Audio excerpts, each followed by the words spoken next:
ačiū, kad prisijungėte prie šio seminaro ir skiriate savo laiką. Tai ar matote mano ekraną? Viskas. Tai esu Rasa Kropaitė Lalienė, turiu daugiau nei 15 metų patirties rinkodaros ir komunikacijos srityse. Dirbau tokiose didelėse organizacijose kaip Philip Morris, didelė energetikos bendrovės, tiekianti elektrą Lietuvoje, bei vadovavau Lietuvos pašto rinkodaros ir komunikacijos skyriui. Pastaruosius 2 metus esu verslininkė, turiu savo konsultacinę įmonę ir dirbu su verslais, priklausau tarptautiniam verslininkų klubui BNI, todėl matau labai daug skirtingų verslų. Ir šiandien, kai pasakosiu, tai pasidalinsiu, kaip mes Lietuvoje, kaip mano aplinkoje verslai reagavo, kaip keitėsi, kokie buvo iššūkiai ir papasakosiu tikrus pavyzdžius. Gale, tai mūsų tokios bendravimo taisyklės, vėlgi COVID virusas sujaukė viską, bendraujam virtualiai, tai naujos taisyklės, tai klausimus prašau rašykite komentaruose, klausimus atsakysiu po pristatymo. Jeigu kažką tai neatsakysiu arba nesuspėsite parašyti, tai yra čia mano elektroninis paštas arba jūs turite Mirandos elektroninį paštą, tai klauskite ir padėsime atsakyti. Apie ką šiandien kalbėsiu? Kalbėsiu, kas šiandien svarbu klientui, ko klientas tikisi, kaip jisai reaguoja, tai apie produkto vertę, saugumą, prekių ir paslaugų prieinamumą ir reputaciją. Tai bus 4 temos, kurias detaliai pristatysiu. Tai visų pirma, sudėliosim tokius kaip ir taškus ant į, informacijos gausos yra daug, tai tiek apibendrinsiu, kad COVID-19 pakeitė mūsų gyvenimus, supurtė kaip žemės drebėjimas ar ne, greitai privertė pasikeisti. Ir žmonės iš savęs nėra linkę keistis. Pokyčių mes bijom. 90% žmonių nenori keistis, nes tai yra nauji iššūkiai, naujas mokymasis, tam tikras tobulėjimas, ieškojimas, o kai tu nežinai, tai yra baugu ir dėl to tu natūraliai priešinis ir to nenori, tačiau nežiūrint to, tiek gyventojai, tiek verslas turės keisti ir prisitaikyti. Ir dėja jau tai vyksta, mes pajutėm visi savo šeimose, ar ne, pakeitėm gyvenimo būdą, karantinas vienur griežtesnis, kitur jisai laisvesnis, bet jau tai pakeitė. Ir dėja, bet ši tema išliks aktuali, nes įvairiais šaltiniais remiantis, tai nėra vienkartinė banga, ar ne, laukia antros bangos, kuri galbūt tikėtina, kiek skaičiau, tikėtina bus Liepos mėnesį, tada dar didesnė banga lapkričio mėnesį. Iš tiesų, kiek tų bangų bus, mes nežinom, bet mokslininkai sako, kad tai kartosis ir ne, tada vis tai išliks aktualu. Negalime sėdėti, ramiai palaukti, kol tai praeis, prapurtins, mūsų nepalietė ir tada atsikelti ir vėl toliau dirbti. Ne, jau kas buvo, tas pražuvo, dabar reikia taikytis prie naujos situacijos. Ir verslą privalu adaptuoti prie besikartojančio karantino ar kitų krizinių situacijų. Jau kelio atgal nebėra, norint tęsti verslą, verslas turi prisitaikyti. Ar ne? Ir virusas visą visuomenę kokiais 5-10 metų į priekį pastumėjo. Ir jeigu mes galėjome keltis palaipsniui į internetą, dabar mes tą privalėjom padaryti labai greitai. Ne, jums pasisekė Airijoje, kad yra vyriausybės programa ir padeda verslus perkelti į internetinę erdvę.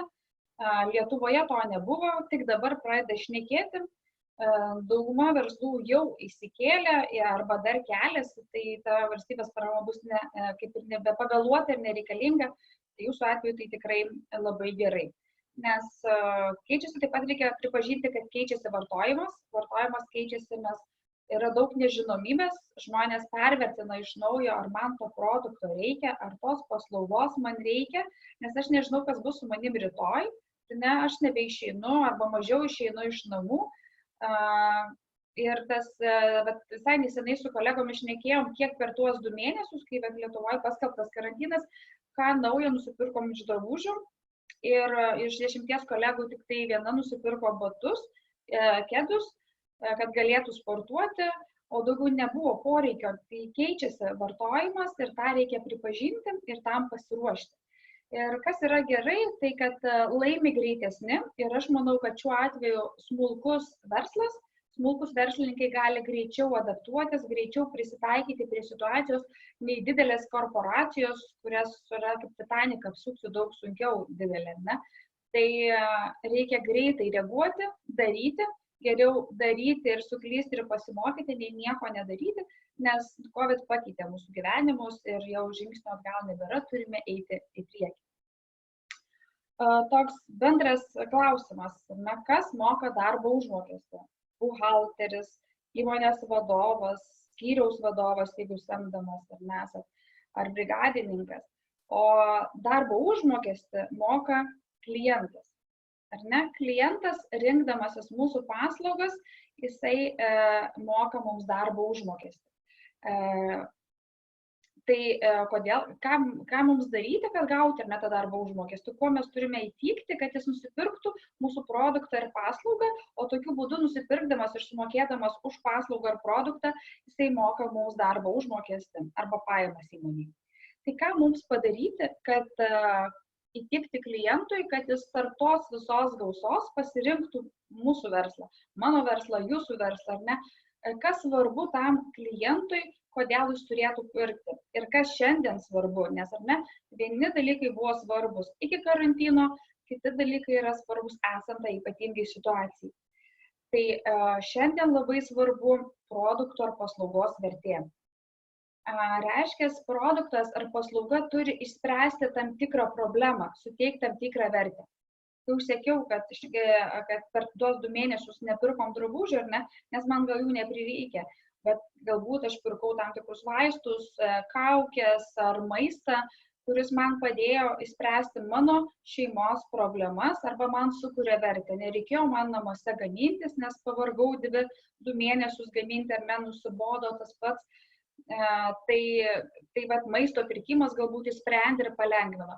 Tai produktas ar paslauga turi suteikti vertę. Niekas nepirks bandelių vien tik dėl to, kad jūs jas kepat arba kad aš jas kepu. Ne? Jos turėtų būti arba kad esi alkanas arba kažkokia tai kita vertė. Tada labai svarbu saugumas, nes saugumas plačiaja prasme, tiek sveikatos prasme, tiek finansinis saugumas, prieinamumas, kaip mes galime prieiti prie tos prekės, kaip ją įsigyti. Ir labai svarbu šiuo laikotarpiu rodo visi tyrimai pasauliniai, kad labai svarbu įmonių reputacija. O dabar apie kiekvieną atskirai. Taigi, kas yra ta vertė? Kaip mums padaryti, kad atrasti vertę savo klientui? Kokia jinai yra? Norint žinoti, kokia yra vertė mūsų produktų, ne, reikia labai gerai pažinti savo klientą. Kas jūsų klientas? Kas jam svarbu? Ką jisai mėgsta? Kokias problemas ar iššūkius šiais laikais jisai turi? Kaip mano produktas ar paslauga galėtų padėti tam žmogui ar šeimai ar įmoniai išspręsti tam tikrą problemą, sukurti vertę. Kokie mano kliento pomėgiai, kur aš jį galiu rasti, kaip aš jam galiu padėti, kokiuose kanaluose internetiniuose ar neinternetiniuose jisai lankosi, kaip man parduoti savo paslaugą ar ne, kokią mediją jisai vartoja, kokiuose Facebooko grupėse jisai yra, ar gal jisai Instagramo ar dar tam tikroje Twitterio programoje, kur jisai yra, pažinti. Ir tą pažinimą galima paprastai pasakyti, ar ne, galima kalbėti su savo klientais, kaip jūs šiandien gyvenate, kas jums skauda, kas jums aktualu. Ir taip, bekalbant, klausantis kliento, jūs surasite, kodėl jūsų produktas ar paslauga jam yra vertinga, ar ne? Tarkim, tai grožio paslaugos. Nežinau, kiek Airijoje buvo uždaryti, mes Lietuvoje daugiau nei 2 mėnesius, tai negalėjom eiti į kirpyklas, ar ne? Tapau kirpėją, turėjau ir vyrą nukirpti, ir sūnų nukirpti. Tai kaip man suteikti vertę, ar ne, galbūt man kirpėja internetiniu būdu galėtų pakonsultuoti, parduoti tam tikras priemonės ar konsultaciją. Tai kaip man sukurti vertę ir nebūtinai, kuriant tą vertę, šiandien pat išspręsti problemą, ar ne? Nes gali būti, tai yra tiltas toliau bendraujant su klientu. Tarkim, jeigu mano kirpėja mane pakonsultuos, kaip man nusidažyti plaukus, parduos internetu dažus, tai aš užmėgsiu santykį ir pasibaigus karantinui tikėtina aš pas ją ir sugrįšiu. Nes aš pripratau, o žmonės pripranta, pasitikė. Pasitikėjimas yra labai svarbu. Ir įgyti pasitikėjimą, tai kelias į tolimesnius pardavimus. Taigi, pradžioje reikia pažinti savo klientą ir pagalvoti, kaip mano produktas galėtų padėti jam. O kas kuria vertę? Kuria vertę tai funkcionalumas, ar ne? Kokias problemas paslauga ar produktas sprendžia. Pataiso mašiną, sutvarko tam tikrus dalykus, pagražina, maistą suteikia. Tai tas funkcionalumas, kam ta paslauga ar produktas yra skirtas. Tada vertę kūrė įvaizdis, kaip tas produktas ar paslauga atrodo, kaip jinai apipavidalinta, kokia yra komunikacija, nes įvaizdis tai dalis produkto. Ir labai svarbu šioje vietoje, kad ir produktas ir įvaizdis atitiktų. Tai dažnai būna klaidų, kad produktas ar paslauga nebūna aukštos kokybės, bet komunikacija būna labai premium, aukšta ir komunikuoja, kad tai produktas yra labai kokybiškas, labai vertingas. Klientai šiandien turi daug ko rinktis ir jeigu jie pasitikėjo, nusipirko tikėdamiesi kitokios prekės, tai netitiko jų lūkesčių, tai jie nusivilė. Ir antrą kartą tokį klientą susigrąžinti jau bus daug sudėtingiau. Todėl labai svarbu, kad ir įvaizdis ir produktas atitiktų. Taip pat labai svarbu surasti temą, kuri būtų aktuali jūsų klientui apie jūsų produktą, kuris kurtų vertę, kurtų istoriją. Žmonėms patinka istorijos, jie klausosi, atsimena. Pavyzdys, tikras pavyzdys, Joniškėlio aludariai, alaus darykla, visą savo produkciją gamindavo ir pardavinėdavo mugėse. Tai reiškia, jie nebuvo parduotuvėje, jie neturi savo parduotuvės, jie važiuoja per Lietuvą ir pardavinėja per muges ir taip gyvena daugiau nei 10 metų. Nes žmonės pažįsta jau prekės ženklą, žino, kad atėjęs į Kaziuko mugę, nusipirks Joaldos alaus, nuvažiavęs į Kauną ras, per miesto šventes ras. Prekės ženklas pakankamai pažįstamas, žinomas, mėgiamas, bet tik ten ir dalyvauja. Ir įvykus karantinui paskelbus, tai pradžiai buvo, tuo metu buvo Kaziuko mugė Vilniuje ir Kaziuko mugė Kaune. Vieną savaitgalį Kaziuko mugė Vilniuje spėjo, bet buvo ženklus sumažėjimas klientų, alaus privirta daug, negaliojimas trumpas, nes pagaminta tik tai toms šventėms. Ir jau statant Kaune pavėsinės, paskelbtas karantinas ir neįvyko Kauno Kaziukas, visa produkcija liko namuose, neparduota, daug tonų tauraus gėrimo ir ką daryti, ar ne, kas tas mūsų klientas, ką jisai mėgsta. Tuo metu mes kartu su Joalda priklausom tam pačiam verslininkų klubui, jisai Darius kreipėsi ir raso, ką mes galim daryti. Sakau, kas yra mūsų klientas, ar ne? Žmonės, kurie mėgsta skanų alų, taurų gėrimą, jie įpratę jį mėgauti pramogomis. Įvyko karantinas, pramogų nebeliko, bet tai nereiškia, kad iš karto žmonės pakeitė savo įpročius. Jie buvo įpratę prie tam tikrų smulkių dalykų, ar ne? Skanaus alaus bokalo, gardėsio kokio, skanaus maisto ar pramogos ir staiga jos neliko. Tai kaip padaryti, kad tie žmonės gautų, tai paskelbė penktadienį karantiną, kad nebus Kauno Kaziukas. Kitą savaitę mes išėjom į socialinę mediją, į Facebooką, bendraujam Facebook'e, Lietuvoje yra labai populiarus Facebookas.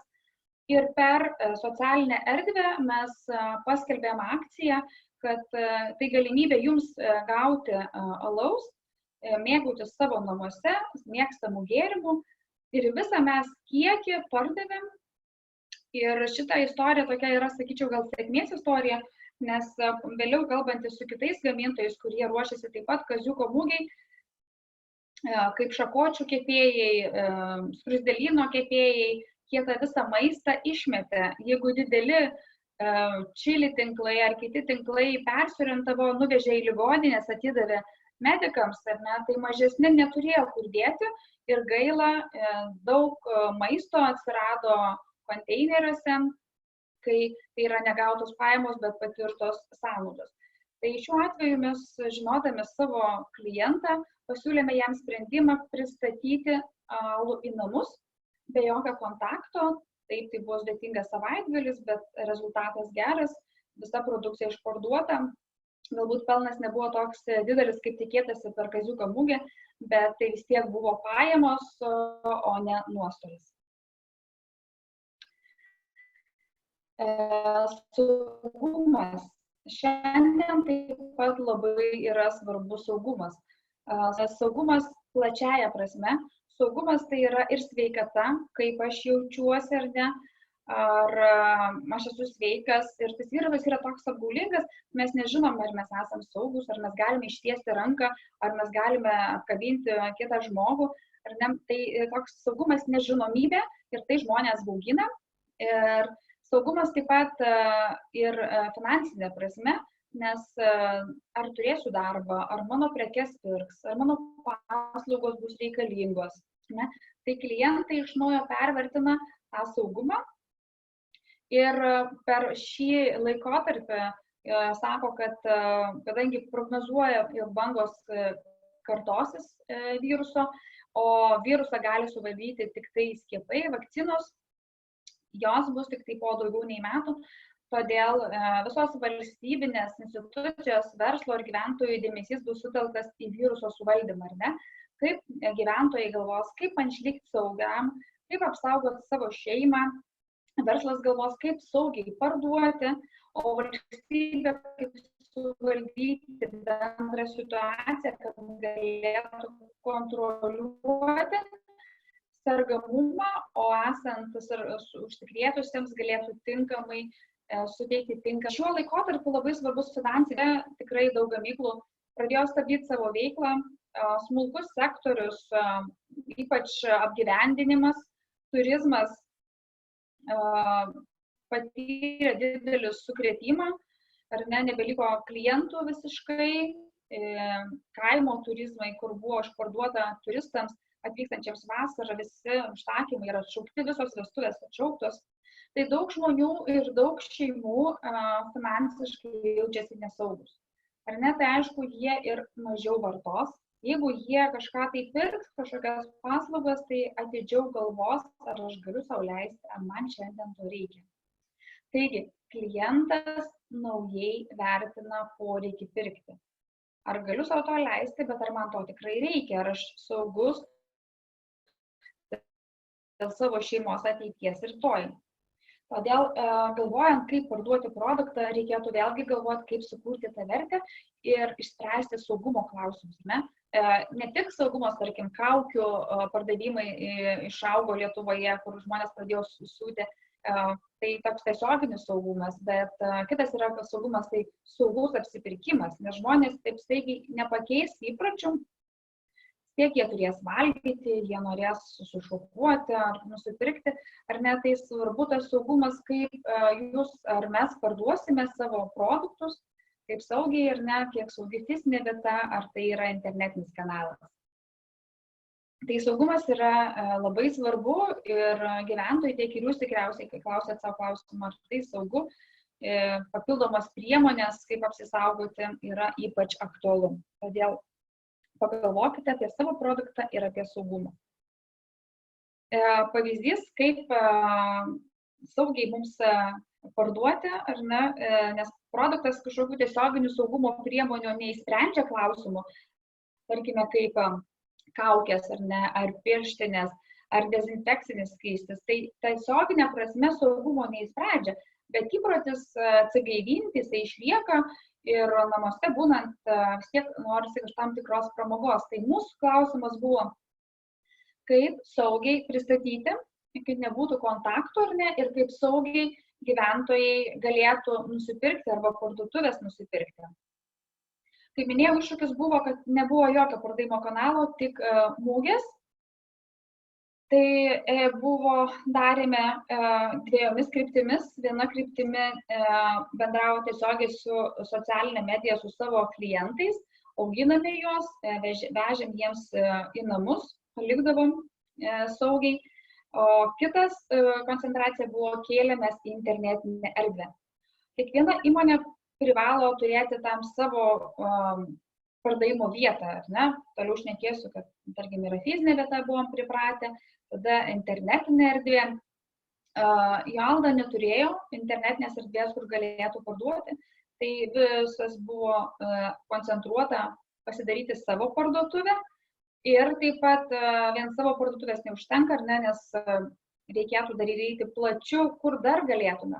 Tai intensyviai dirbom ir į dar didesnius partnerystę, jau į egzistuojančią parduotuvę ir taip šiandien po mėnesio mes turime jau veikiančius 2 internetinius kanalus ir fizinis. Ėjom į parduotuvę ir toliau vedam diskusijas su prekybos centrais, kad mus priimtų, nes kai šiek tiek atlaisvina karantiną, žmonės gali ir ten nueiti.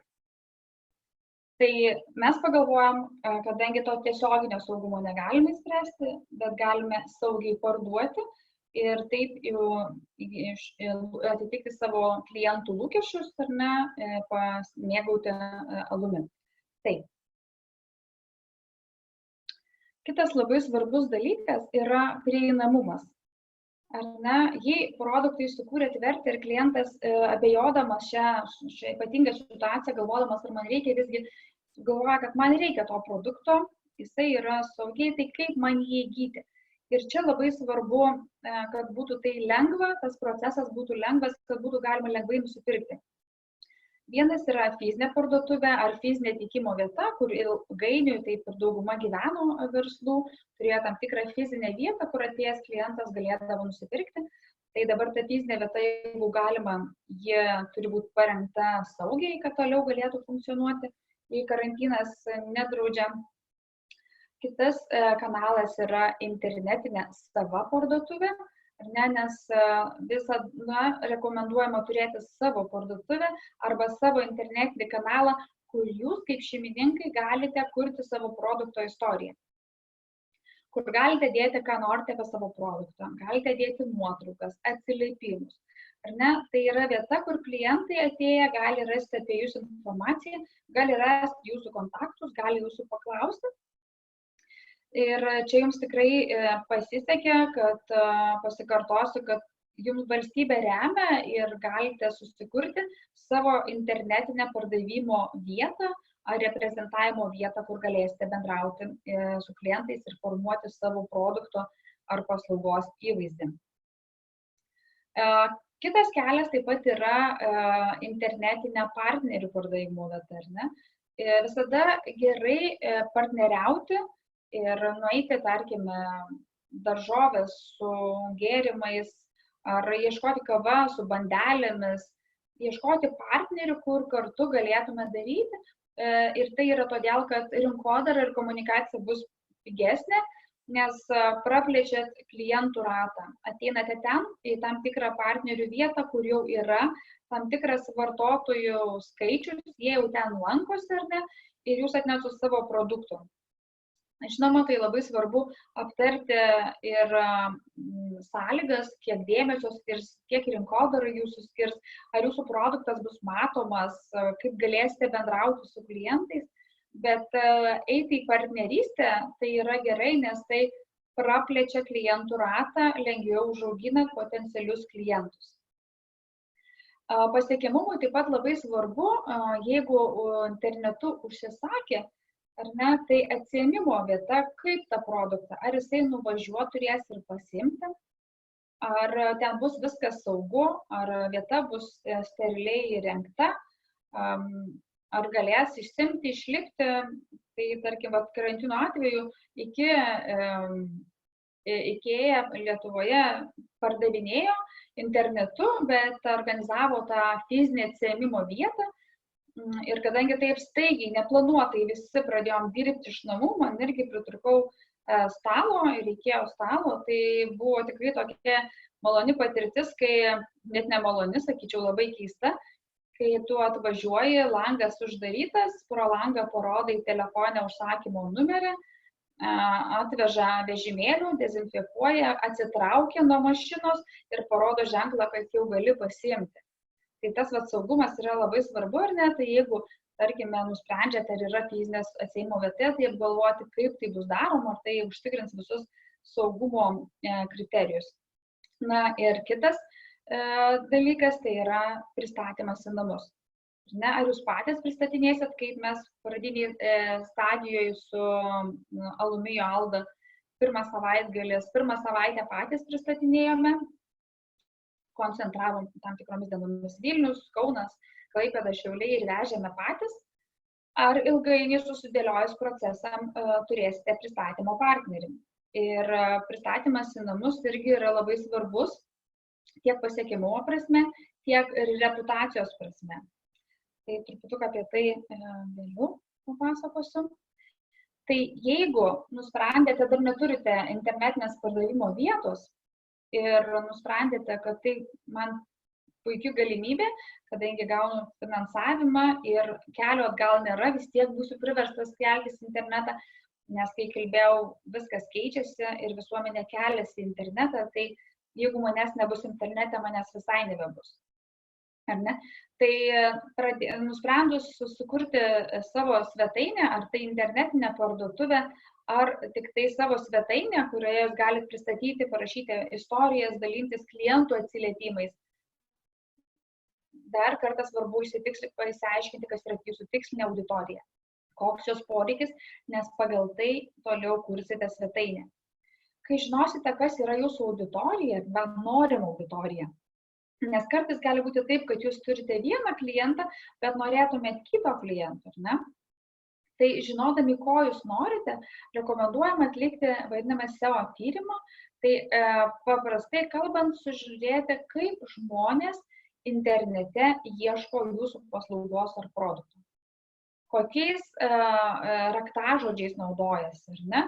Tarkime, saugos tarnyba turi produktą elektroninė sauga, tai reiškia, kad tu pajungi savo namą, kad jisai būtų saugus, jie stebi, jeigu kažkas atsidaro, tai suveikia signalizacija ir ekipažas važiuoja. Bet žmonės taip neieško elektroninę saugą, jie ieško buto apsauga, namo apsauga, signalizacija ar saugus namas. Ne, taip pat kaip ir su tortais. Niekas neieško gretininio torto ar Napoleono, ieško tortai krikštynoms, tortai vestuvės. Tai SEO tyrimas parodys, kaip žmonės ieško jūsų produkto, kokiais raktažodžiais jūsų klientai pritraukia ir net kokie raktažodžiai yra populiaresni, kuriuos dažniau spaudžia, kuriuos naudoja. Ir tas tyrimas sudėlios struktūrą ir schemą visos svetainės, kaip jūs turite daryti, su rekomendacijomis, net kokius raktažodžius rašyti tekste, parašyti kokius žodžius, kad jūsų potencialus klientas jūs rastų įvedęs į Google ar į kitą paieškos sistemą.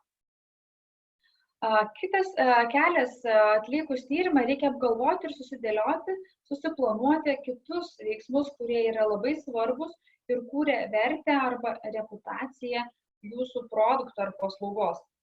Užsakymo procesas. Kaip užsakymai bus priimami, ar bus elektroninė forma, ar tai turės rašyti jums elektroninį laišką, ar užsakyti telefonu, tam reikia pasiruošti. Kaip klientas užsakinės, kad jam būtų kuo patogiau.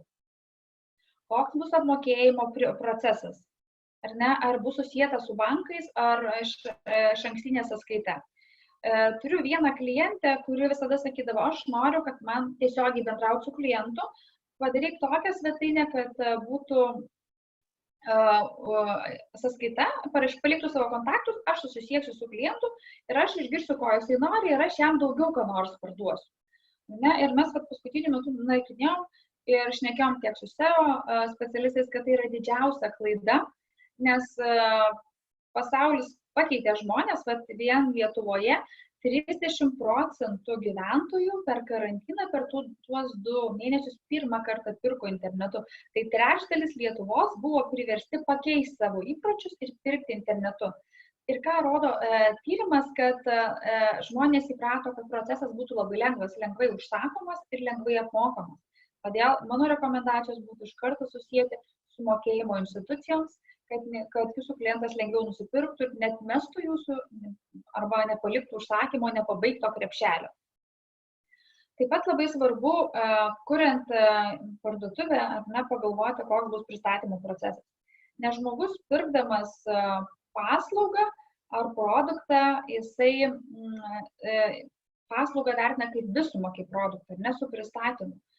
Tai jeigu, tarkime, yra pristatymas 1-2 dienos, o karantinui pradžioje tapo 3-4 dienos, tai pradžioje klientai tai toleravo. Atrodė, kad taip, tai yra visiems sunku, man irgi sunku ir žmonės nesupranta, visi perka kompiuterius, knygas, vaistus, ką tik tai galima, aš būsiu kantrus. Bet dabar jau rodo tyrimai, kad klientas pavargo ir jis nebenori būti kantrus.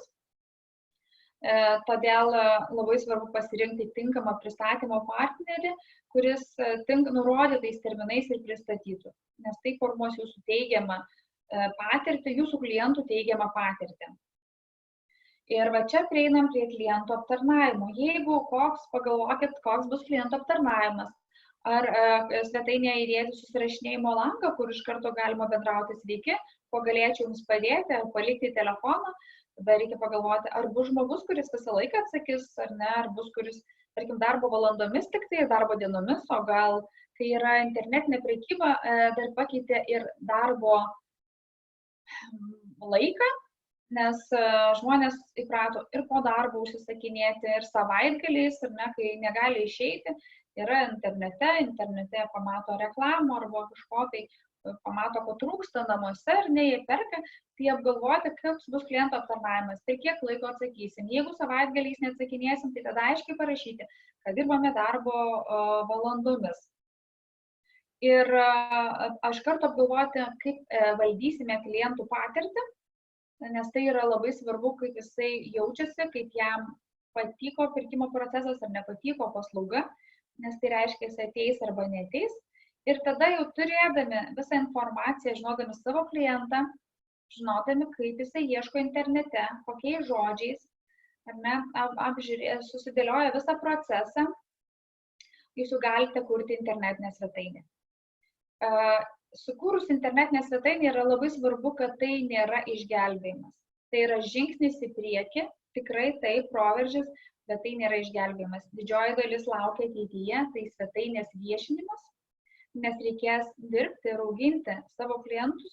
Jeigu jūs turite parduotuvėlę praeinamoje vietoje ir jau žmonės priprato prie jūsų žino, ar ne, tai internete jūs turės iš naujo surasti. Dėl to labai svarbu pagalvoti, kaip jinai bus viešinama, kokiais kanalais, ar reklama ant stiklo, kad persikeliate į internetą, ar internetinę, galbūt socialiniai tinklai. Tai į tai vertinti, nes praėjusią savaitę vedžiau Verslios Lietuvos organizuojamus mokymus ir man verslai sakė, susikūriau svetainę, bet man jinai daugiau nei vieno kliento nėra. Todėl aš sakau, kad reikia pagalvoti iš anksto ir apie viešinimą. Gerai, kad Airijoje dalį sukūrimo kompensuoja valstybė, tai tada jūs savo lėšomis jau galite susidėlioti viešinimo veiksmus arba skirti tam tikras lėšas viešinti, ko Lietuvoje dėja nėra, turime ir susikurti ir patys viešinti.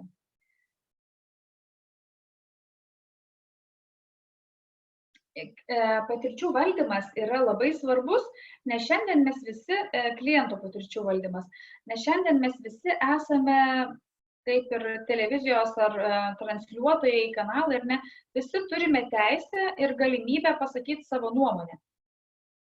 Na, jeigu man nepatiko, aš galiu parašyti socialinėme tinkle, galiu Google įdėti blogą vertinimą, blogą atsiliepimą ir tada verslui yra daug sudėtingiau, nes jisai jau turi ne tik, kad toliau kurti savo įvaizdį, jis turi atstatyti pradžioje, ar ne? O tai yra labai sudėtinga, nes pasirinkimas yra tikrai didelis, gausa yra didelė, konkurencija yra didelė, todėl pasitikėjimas labai yra svarbus. Ir atsiliepimus internete ir vertinimus žmonės žiūri, kaip tas paslauga ar produktas, kokie atsiliepimai, ar gerai, ar negerai, ar man pirkti, ar nepirkti. Todėl tą klientų patirčių valdymą iš anksto reikia galvoti, kaip jūs tą darysite. Jeigu yra daugiau žmonių, tarkim, daugiau 5, 10 ir dar daugiau, ir reikia apsirašyti klientų aptarnavimo standartą. Nes jeigu man atrodo vienaip, kad aš sveikinuosi, bendrauju, palaikau ryšį, tai nebūtinai atrodys mano darbuotojui, kad taip ir turi būti. Todėl paprasti dalykai ir ne, kaip mes pasisveikiname, per kiek laiko atsakome į klientų užklausą, kaip bendraujame telefonu, kaip reaguojame, jeigu mūsų produktas atvyko sugadintas, sulaužytas, o galbūt lūkesčiai buvo kitokie, tikėjosi vieno produkto klientas, o gavo netokia buvo komunikacija, ne? Kaip mes tą valdysim, kaip reaguosim, ar keisim produktą, ar nekeisim. Iš anksto numačius tuos dalykus, perėjus visą kliento kelią nuo užsakymų ir kur gali kilti tam tikros rizikos ir apsirašius, tada tokiu atveju, kai jau įvyksta, yra paprasčiau. Visi darbuotojai ar visi šeimos nariai žino, kaip mes sutarėm reaguoti ir kaip reaguoti, nebereikia blaškytis ir ieškoti, ką man dabar daryti. Tai tas paslaugos aprašymas, tai yra labai svarbu pasižiūrėti visą užsakymo kelią, apsirašyti, tai gali būti paprastai, bet po to išspręs daug. Jeigu yra didesnė komanda, tai žinoma yra apmokyti darbuotojus, diskutuoti, praeiti kartu visą procesą, kad jie žinotų, kaip susideda, kodėl tokie žingsniai, ar ne, jeigu ten tortą kepame, kad jis turi būti suvartotas per kažkiek dienų, tai kad darbuotojai irgi žinotų apie produktą, apie procesą ir galėtų valdyti tą klientų patirtį. Kaip tai vyksta, aš visada rekomenduoju, yra, aišku, tyrimai kaip slapto pirkėjo, bet pats gali būti slaptų pirkėjų ir išbandyti savo procesą, tiek pat Joaldos atveju. Pradžioje tiek aš pati užsisakiau per svetainę alų iki pristatymo, tiek savo šeimos artimųjų paprašiau, nes prieš paleidžiant plačiai norėjau susirinkti visas patirtis, kaip koks tas kelias, kur kliūna, ar viskas gerai, kai suplanavau, galbūt reikia kažką papildyti. Ne? Tai tas slaptas pirkėjas galime būti ir mes patys ir pasižiūrėti savo draugų, paprašyti giminaičių. Labai svarbu, net promote.co, tai reiškia po apsipirkimo taip pat vertinti, kaip klientas vertina, kokia patirtis kliento buvo. Ar jis liko patenkintas, jeigu nepatenkintas, kodėl. Tada jūs realiu laiku matote klientų patirtį ir galite sureaguoti ir išspręsti ir nepaleisti neigiamą žinią į visuomenę, į plačias internetinės erdves, kurių valdyti bus sudėtinga ir reikės daug dirbti, kad tai pasikeistų, kad dingtų iš Google paieškos blogas atsiliepimas ir panašiai. Tai patirčių valdymas yra labai svarbus, ypač šiandien, kai mes visi esame internete ir vis daugiau laiko praleidžiame ten, informacija neturi sienų, neturi ribų, tai yra tikrai svarbu ir rekomenduoju skirti laiko ir apgalvoti. Tai taip pat apie Joaldą ir šnekėdama papasakoju, kad darydami svetainę mes taip pat įvertinom, valdėm savo, atsižvelgiam, kas yra dar su alum kitaip, tai Lietuvoje alaus reklamų yra uždrausta, ar ne, tai mes negalim visiškai reklamuoti, todėl mums lieka tik SEO, tai reiškia surasti, kur gyventojai, kaip ieško, kokios informacijos ieško apie alų, kas jiems yra svarbu, kokios alaus savybės svarbios, ar panašiai, kaip jie ieško, nes reklamuoti tiesiog negalim, tai tik tai galim žiūrėti, kas yra natūraliai, tai SEO yra tas kelias, kuris padeda surasti savo klientą internetiniai erdvėj, padeda paimti jį iš konkurentų, ar ne, užsiauginti, persivilioti pas save ir taip pat visą kelią užsakymo tiek apmokėjimų praėjom tam, kad prieš tai galėtumėm paleisti ir dabar parduotuvė sėkmingai veikia. Jeigu norėsite alaus, prašom mūsų seminarijoje. Kitas svarbus dalykas, kuris ypač, jisai buvo visada svarbus, reputacija ir komunikacija, jisai buvo svarbus, bet dabar šiuo laikotarpiu ypatingu tai ypač svarbu, nes žmonės vertina, kaip įmonė elgiasi, kaip jinai komunikuoja, nerodyti rūpestį.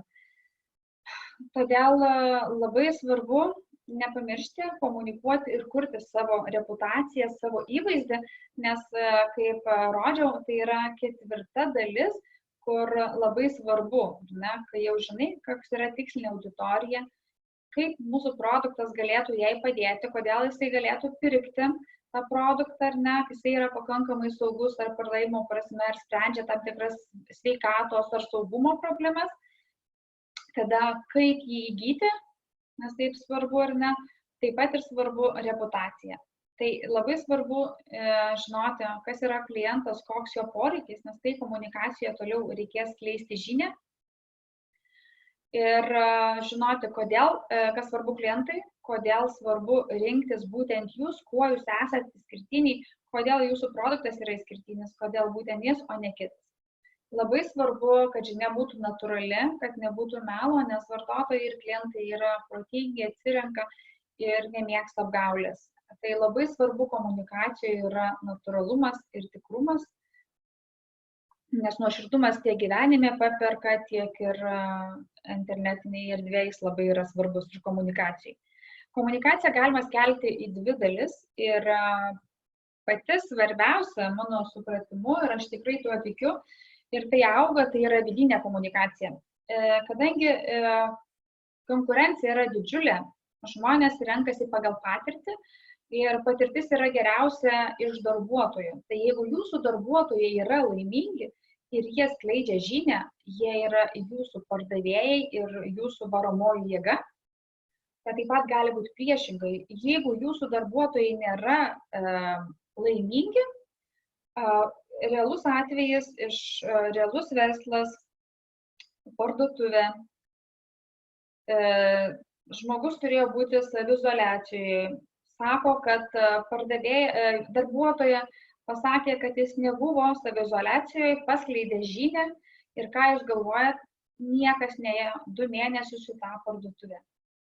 Nes žmonės patikėjo vieno darbuotojo gale, ar tai buvo tiesa ar netiesa, aš nežinau, bet vieno darbuotojo žinia paleista, visa visuomenė pasipiktino, sukilo ir atsisakė eiti. Ką tai reiškia parduotuvė?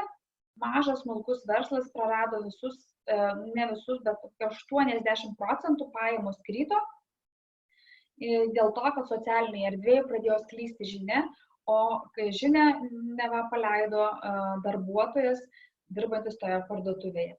Taigi darbuotojai yra labai svarbu, jie sunkmečiu taip pat gali paskatinti, pasakoti istoriją ir padėti parduoti jūsų produktus, ne, ir taip kurti vertę jūsų įvaizdį. Tai kągi padaryti ir ypač šiuo laikotarpiu, kad darbuotojai išsaugoti ir motyvuoti komandą, kad jie taptų ambasadoriais, kad darbuotojai taptų jūsų pardavėjais, skleistų gerą žinią, nes kuo daugiau darbuotojų, tuo daugiau ta žinia plačiau sklinda ir, kaip jau minėjau, ji yra tikresnė, nes žmonės tiki, nes jisai yra viduje, jisai žino, kaip yra, jei tai yra maisto gamyba ar ne, jisai puikiausiai žino, iš kokių produktų tai daro. Jeigu tai yra taisymas automobilių ar kažkokiu, tai irgi pasako, ar viską gerai padaro. Tai kągi daryti, kad komanda, kad darbuotojai būtų ambasadoriai, kad jie parduotų ir skleistų žinią, kad jūsų verslas yra geras, kad produktai yra geri. Tai ir nuotoliniu būdu gyvenimas tęsiasi, reikia reguliariai bendrauti su savo komanda, nes visiems pasikeitė gyvenimas, visi nežinom, neramus esame, kas bus. Tai tas nuolatinis bendravimas, susitikimai, tai padeda. Labai svarbu geri vadovų ir darbuotojų santykiai, tai juos reikia puoselėti, paklausti, kaip sekasi, ar reikia mano pagalbos, gal reikia daugiau dėmesio, nepalikti darbuotojo vieno nuotoliniu būdu sėdinčio kažkur tai ir darančio nežinia ką. Ne? Taip pat labai svarbu suplanuoti, kai nebesam vienoje erdvėje, nematome procesai vyksta, tai taip pat labai svarbu suplanuoti, kad darbai, jeigu galima, nesustotų, o tęstųsi ir kad tęstųsi kokybiškai, tai labai svarbu planavimas, taip pat neformalus bendravimas. Ir tas virusas sujaukė mūsų gyvenimus, pakeitė, ir kai mes staiga, mūsų darbo vieta tapo 5 žingsniai nuo lovos, ar ne, tas darbo ir poilsio balansas išsibarstė, jo nebeliko, žmonės pradėjo ir po darbo valandų dirbti, vadovai galbūt tikėtis, kad galima ir savaitgalį paskambinti. Tai labai svarbu apsibrėžti taisyklės, nes žmogui visiems mums yra sunku, pasikeitė mums gyvenimas, darbuotojams taip pat yra sunku, todėl reikia gerbti jo erdvę ir apsibrėžti tą darbo ir poilsio balansą, nes pervargęs darbuotojas nėra motyvuotas darbuotojas, jis nėra ambasadorius, jis yra nelaimingas, kuris skleidžia blogą žinią ir galbūt net neskatina pirkti. Turėjau tokį atvejį kavinukė šalia mano vaiko sporto klubo, kur aš dar prieš karantiną vesdavau, bet čia pavyzdys, kaip svarbu darbuotojai. Ir toje kavinukėje jaunos merginos dirba, kadangi aš ten kiekvieną dieną atvykdavau, mes susibendravom, padėdavau jiems, kai atvyksta turistai, užsienio sportininkai, nes nemokėjau anglų kalbos, vertėjavau, užmegėm tam tikrą santykį ir vieną dieną ateinu, sakau, ką mergaitės man šiandien valgyti. Sako, jūs geriau nieko nevalgykit, šiandien tikrai nieko nevalgykit. Tai yra klientas, pasiruošęs mokėti pinigus, bet darbuotojas, kuriam yra mokama alga, sako, nepirkit. Todėl tikrai puoselėkit ir santykius su darbuotojais, kad jie būtų jūsų ambasadoriai, pardavėjai ir skleistų gerą žinią apie jūsų produktą ar paslaugą. Kai jau sudėlioti visi procesai, tada galima kalbėti jau ir apie išorinę komunikaciją. Ne?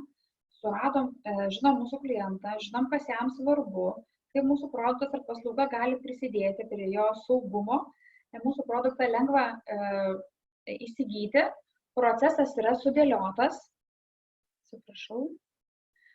procesas yra sudėliotas ir tada jau galima komunikuoti.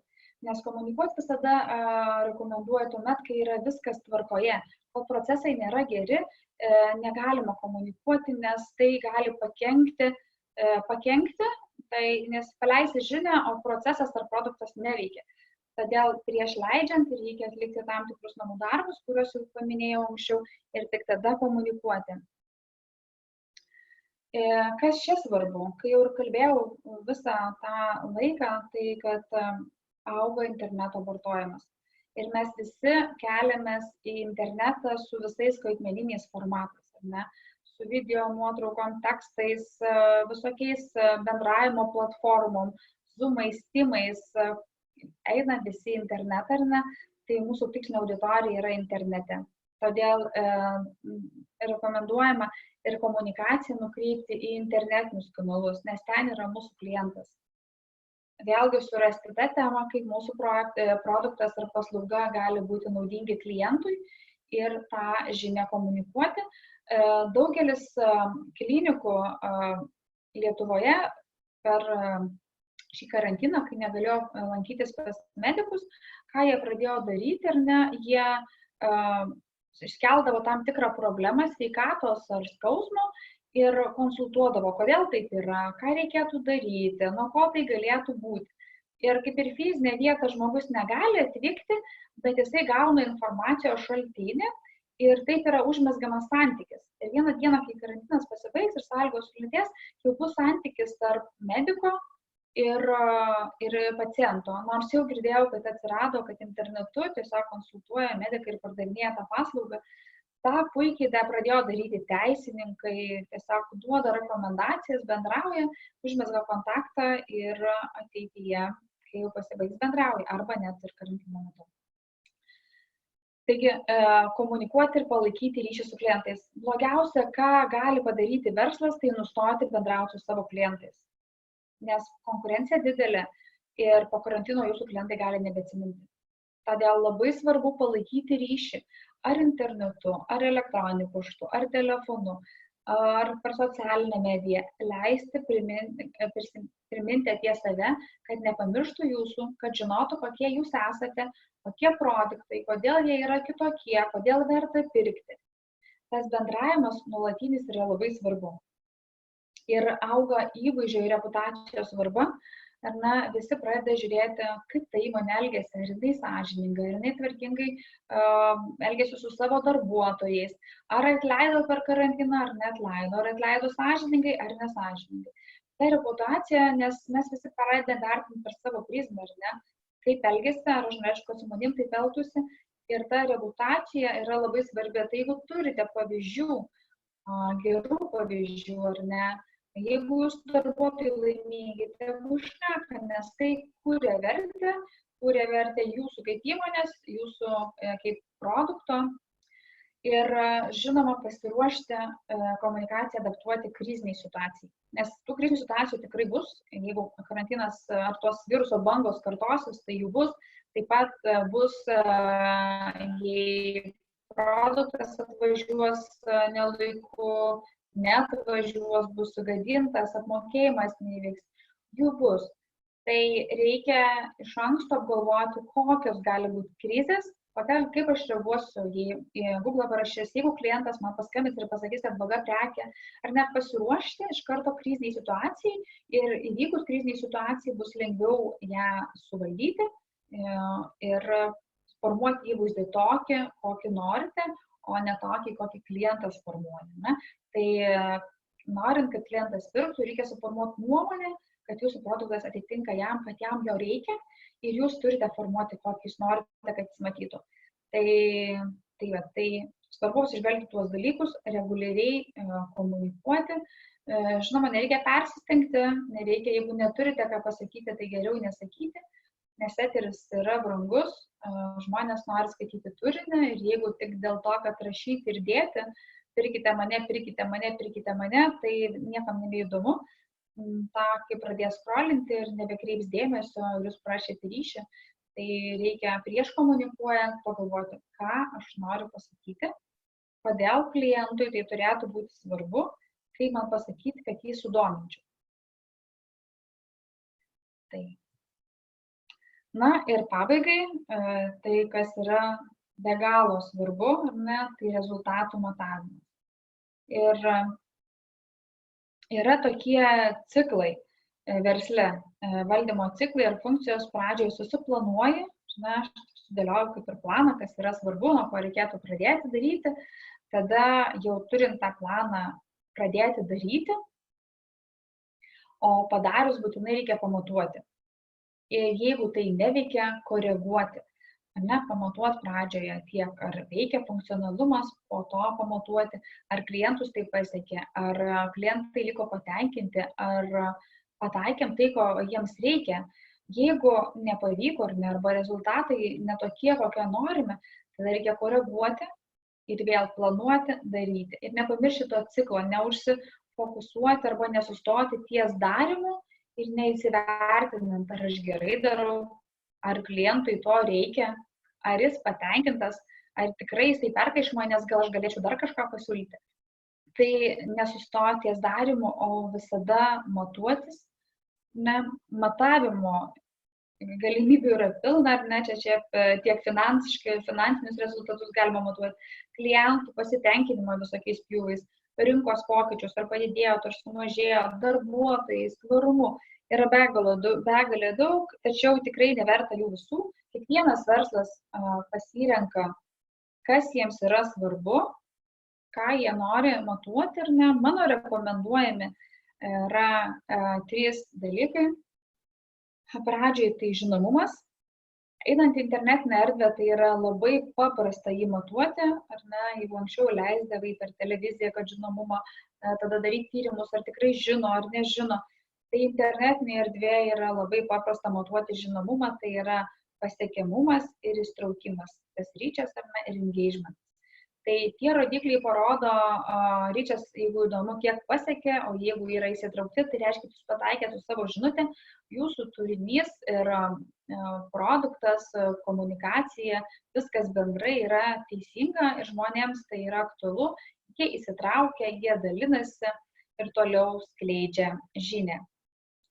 Taip pat labai svarbu matuoti kliento pasitenkinimą, ar jisai liko patenkintas po paslaugos ar prekės įsigijimo, tai galėtų būti trumpas klausimas, kaip vertinant paskutinę patirtį po įsigijimo ar apsilankymo ar pirkimo, tuomet jūs realiu laiku kiekvieną klientą jaučiate, žinote, ko jam reikia, kaip jisai liko patenkintas ar nepaliko, ko trūko, kad būtų laimingas, ar ne?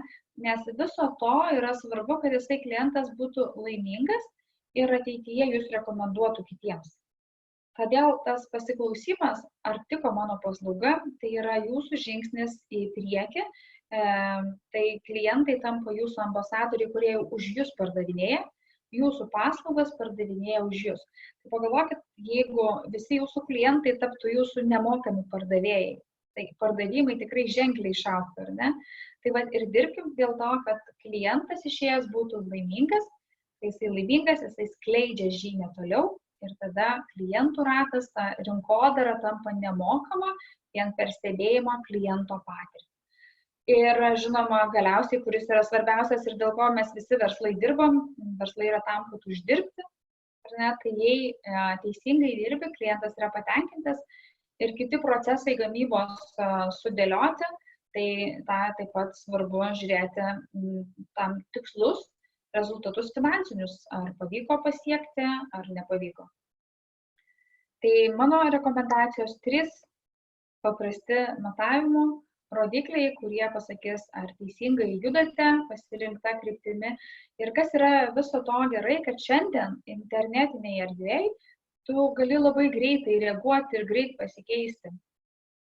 Tai matuoti, nebijoti, reaguoti, o viso to tai yra laimingas klientas, kuris nusipirko jūsų prekę išsprendė jo poreikius, nesukuria jam tą tikrą vertę, ko jam reikėjo, jisai ją įsigijo saugiai arba ji užtikrino jo saugumą, galbūt namų apsauga ar tam tikri medikamentai, jisai galėjo ją pasiekti lengvai, buvo lengvai aptarnaujamas ir komunikacija jį pasiekė tikslinga.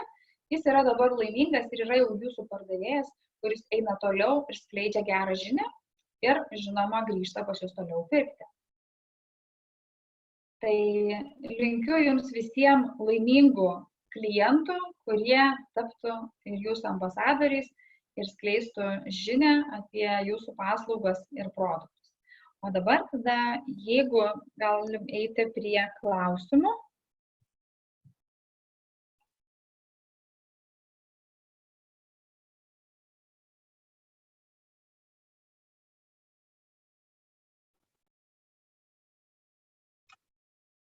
Taip.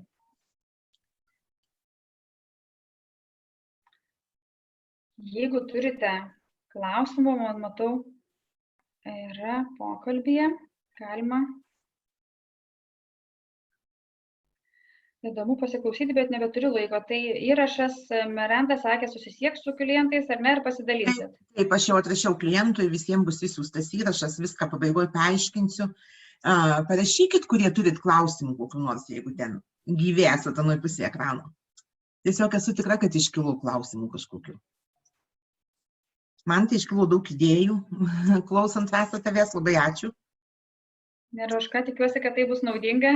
Visą laiką žinojau, tikrai žinojau, kad tas jau pasikeitė pasaulis negrįžtamai ir darbai, ir kai kurie galbūt niekada ir nebegrįž prie to, kai buvo. Aš pati dar dirbu su draudimo brokeriais ir man nebereikia važinėti, aš dirbu nuotoliniu būdu ir man tas yra jėga. Aš išnaudoju laiko, daug daugiau man atlieka laiko, aš tikrai nebegrįšiu prie važinėjimų. Taip ir lygiai kiti, aš žinau vieną mechaniką, tai yra garažas turi mobilų mechaniką, kuris atvažiuoja į namus, iš anksto apmokamas yra. Ir tas garažai puikiai gali dirbti. Paskui puikiai gali dirbti plovyklos mašinų, atvažiuoti išdezinfekuoti, pavyzdžiui, mašiną irgi saugiu būdu. Arba atvežti kavą žmonėms, kurie negali važiuoti. Daugybė yra būdų. Bet aš iš mūsų klubo verslininkų, kur vienyje pas mus yra, vienyje virš 1000 verslų Lietuvoje, bet mūsų virš 30, tai aš matau, kad pas mus auga maisto gaminimas labai, nes žmonės pavargo patys gamintis ir namuose virti ir išaugo, nebespėja įsinešimui, labai auga ir tikrai siunto ženkliai auga, nebespėja pristatinėti, tai tokių, vat, yra verslų, kurie ant bangos kaip tik auga ir tikrai, kai jūs sakot, ir iš kitos pusės net yra laikas pervertinti verslo modelį. Gal man nebereikia biuro? Gal Taip, labai suprantat? stipriai yra, labai daug yra kur netgi ir statybininkams, statybinės medžiagas, patarimas, konsultacija online. Aš noriu įsidažyti sienas, aš nežinau kaip. Aš galiu žiūrėti internete, YouTube ir kur, bet jeigu būtų kažkokia konsultacija, man pasakytų, žiūrėk, pirk tuos dažus, tenai tą ir ten naudok tuos teptukus, aš mielai juo pasinaudočiau. Taip, tikrai taip. Ir aš, pavyzdžiui, jeigu grožio ar kirpyklą, aš irgi pasinaudočiau savo, kokį sakytų, nusipirk iš manęs dažus, tu taip nusidažyk savo ir tada namuose aš galėsiu. Matau vieną klausimą. Pasakojate apie prekybą, apie viską, bet nieko nepasakojate, pavyzdžiui, leidimų sertifikatus. Žinokit, esu komunikacijos ir rinkodaros specialistė, dirbu su rinkodara ir komunikacija daug metų, toje vietoje esu stipri, bet apie sertifikatus jums negalėsiu atsakyti tikrai, nes tai nėra mano arkliukas, o labiau ir rinka ne ta, tai atleiskit, šio seminaro tikslas buvo papasakoti, kaip verslas pasikeitė, kaip keičiasi, kaip išnaudota situacija, kad jūsų verslas augtų ir prisitaikyti, nes kelio atgal nebebus, tikrai jau keisimės, tik tai kokiu greičiu, viskas priklauso nuo mūsų, kaip greitai reaguosimės. Visi, kurie turės klausimų, aš pabaigoju mūsų, jeigu daugiau nebebus, dar laukiu, gal žmonės parašys kažką, aš duosiu informaciją, galbūt bus klausimų, kuriuos galėsim atsakyti mes. Jeigu ne, tai visą laiką mes savo klientų tikrai nepaliksim ir tęsim webinarų ciklą, pavyzdžiui, įvaizdžio kūrimas, formavimas, kas svarbu, klientų paieška, pardavimų strategija, produkto istorija, SEO tyrimas, būtinai kaip žmonėms tą pasidaryti, nes ten kosmosas, nesuprantu, aš patirčių valdymas ir socialinių tinklų vaidmuo ir kaip teisingai tą verslą sukurti. Tai žmonės, gerieji, pasinaudokit progą, eikit visi į internetinę erdvę, kiek įmanoma, nebūtinai su mumi, eikit kitais būdais, kaip jums patinka. Bet tuo pačiu jūs dar įgysit ir išsilavinimą dalinai, jūs suprasit, kaip ten veikia visos tos elektroninės erdvės. Nes mes savo klientam organizuosim webinarus pastoviai, jie bus tikrai minimaliai apmokestinami, galbūt ir visai ne, ir visą laiką turėsit bazę. Jeigu jūs pasirinksit kažką taip, sveikinu, jūs galėsit visada dalyvauti mūsų webinaruose už tam tikrą mokestį. Tas irgi labai naudinga. Galbūt dar yra klausimas kažkoks, matau, kažkas žiba? Tai aš tik matau tą patį paskutinį, kurį atsakiau apie sertifikatus, jeigu aš teisingai. Jurgita parašė, Jurgita, ačiū, kad naudinga buvo, tikiuosi, kad bus ir toliau naudinga. Čia yra tik tai pradinė informacija, iš tikrųjų yra aplamai mūsų toks pokalbis apie verslo perėjimą į internetą, o visa kita, kaip tą padaryti, jau bus ateityje. Ką dar aš norėčiau pasakyti, noriu padėkoti visiems, jeigu neturit klausimų, tada labai labai ačiū, Rasa, tau, mes pasilikim po to, kai žmonės išeis, dar noriu su tavim pabendrauti, kilo man daug idėjų, o visi, kurie dalyvavo, visiems bus išsiųstas įrašas apie mus, apie valstybinės paramas, įrašas webinarų ir nuorodą užsiregistruoti konsultaciją, jeigu jūs norėsit. Tai labai labai jums dėkoju ir iki sekančio pasimatymo. Iki. Jeigu turit klausimų, rašykit, tiesiog rašykit ir gausit e-mailą, galėsit paklausti kai kurių klausimų, bus atsiųsta informacija apie valstybės paramas su tam tikra forma, kurią užpildžius mes matysim, ar galim jums ko nors padėti. Labai visiems dėkoju. Ačiū.